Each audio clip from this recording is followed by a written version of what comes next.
Sidebottom here, author, speaker, and trainer. And I go around teach sales organizations and leadership teams how to grow trust and influence with their customers and their team members to generate more revenue and higher profits. Today, let's talk about how you hire a sales manager. Now, I hate the word manager for the most part, especially in sales, because a manager typically is someone who manages people and processes. They want to keep everything going across the board.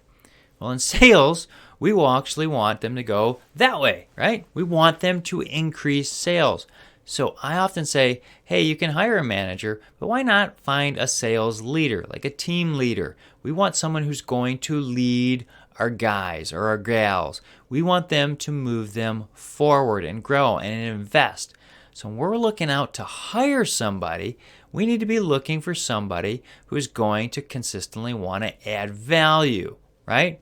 Because here's the deal, when you're a manager and you're just managing people in process and people aren't growing, well, that's when they get stagnant or they leave.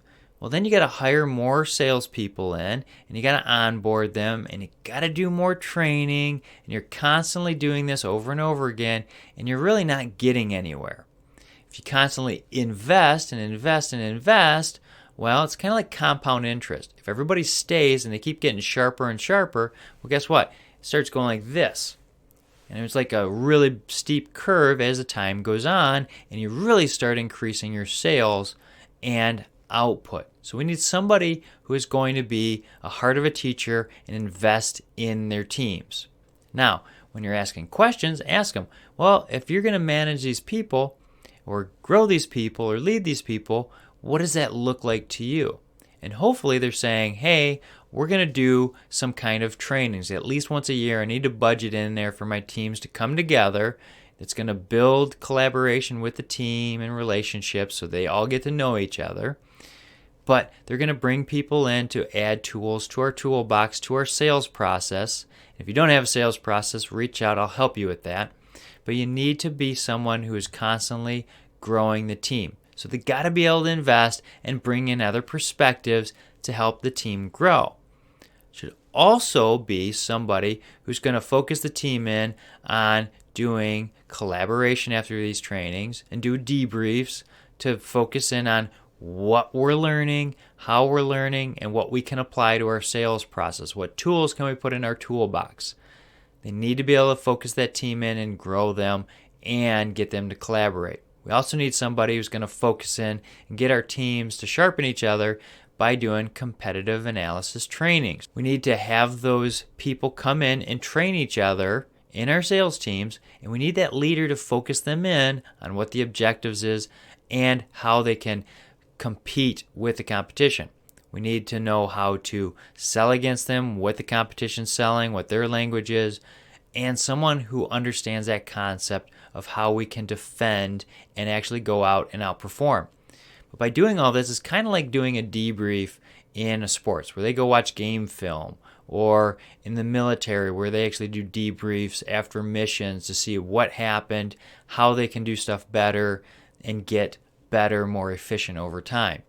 Our sales leader should be somebody who's focusing on doing that. If they don't have these qualities, it's time to move on to somebody else.